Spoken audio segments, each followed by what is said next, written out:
በክለሞች የዓለም ዋንጫ ላይ ለሚሳተፉ ቡድኖች ምክንያት ቀደም ብሎ ለአንድ ሳምንት ተከፍቶ የነበረው ተጫዋቾች ዝውውር መስኮት አሁን ላይ በይፋ ተከፍቷል። በእግር ኳሱ ከሚጠበቁ የዝውውር መስኮቶች አንዱ የሆነው የክረምቱ የዝውውር መስኮት በቀዳሚነት ይጠቀሳል። ታዲያ ባለፈው የክረምት ዝውውር መስኮት ላይ የእንግሊዝ ፕሪሚየር ሊግ ክለቦች ከ1.96 ቢሊዮን ፓውንድ በላይ ወጪ እንዳደረጉ የሚታወስ ነው። አሁን ላይ በሚቀጥሉት 11 ሳምንታቶች ውስጥ ምን ያህል ገንዘብ ለተጫዋቾች ወጪ እንደሚደረግ የሚጠበቅ ሲሆን ከባለፈው ሐምሌ 28 ጀምሮ እስካሁን ድረስ የፕሪሚየር ሊጉ ክለቦች በጠቅላላው 400 ሚሊዮን ፓውንድ ወጪ እንዳደረጉ ተገልጿል።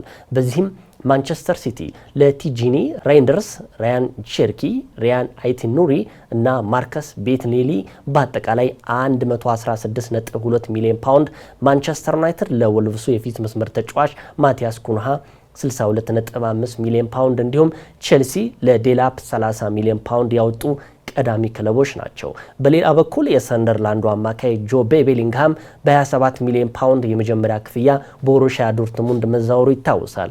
በቀጣይ በዝውውር መስኮቱ የእንግሊዝ ክለቦች በስፋት የሚሳተፉበት ዝውውር ይፋ ሲሆን የበርንማውዝ የግራ መስመር ተከላካይ ሚሎስ ኬርኬዝ ወደ ሊቨርፑል፣ የሪያል ሶሲዳዱን አማካይ ማርቲን ዙቢሜንዲን ለማስፈረም ከጫፍ የደረሰው አርሰናል በቀጣይ የአርቢ ሌይፕዚጉን አጥቂ ቤንጃሚን ሴስኮን ለማስፈረም እንደሚጥር ከወዲሁ ይጠበቃል።